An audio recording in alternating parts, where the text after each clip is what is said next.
Hello, in this video we're going to be rounding to decimal places and significant figures. So the objective here is to round numbers accurately to a given number of decimal places or significant figures. So a few key ideas before we get started. So if we're rounding a number to a particular number of decimal places, we count from the decimal point. Whereas if we're rounding to a particular number of significant figures, we count from the first non-zero digit. So here are a few examples. So in these cases, we're rounding to decimal places. So we have 3.746. So what we do is we look at the two decimal places that we need, so 74.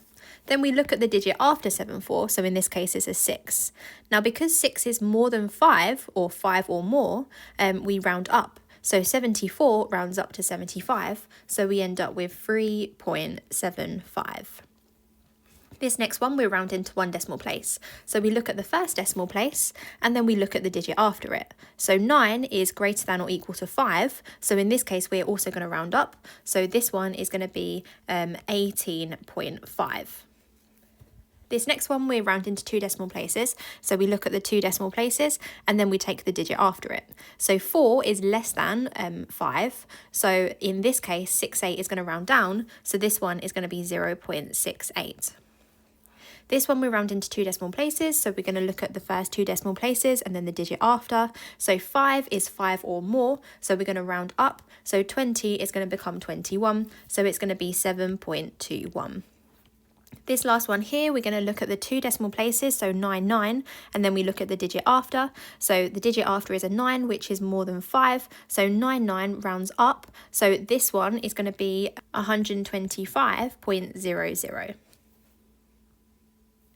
So these questions here, we're rounding to significant figures. So this time we're counting from the first two non-zero digits. So in this case, the first two non-zero digits are 3 and 8. So we look at the 3 and 8, and then we look at the digit after. So 7 is 5 or more, so 38 is going to round up to 39. So this one is going to be 0.039.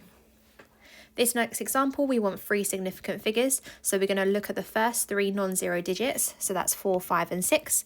And then we're going to look at the digit after. So because this is a 7, it's 5 or more. So we're going to round up. So 4, 5, 6, 7 is going to round up to 4570. This next one, we round into two significant figures. So I'm going to look at the first two non-zero digits, which in this case is a 4 and a 9. And then we look at the digit after. So in this case, 2 is less than 5. So we're going to round down. So this is going to be 0.0049.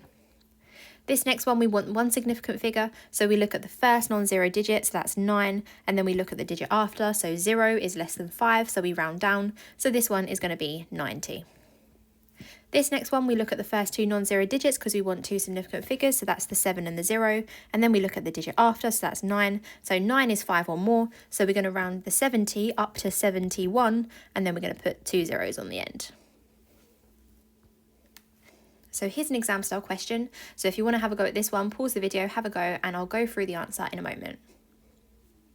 Okay, so well done if you managed to have a go at that. So a length is measured as 12.846 metres.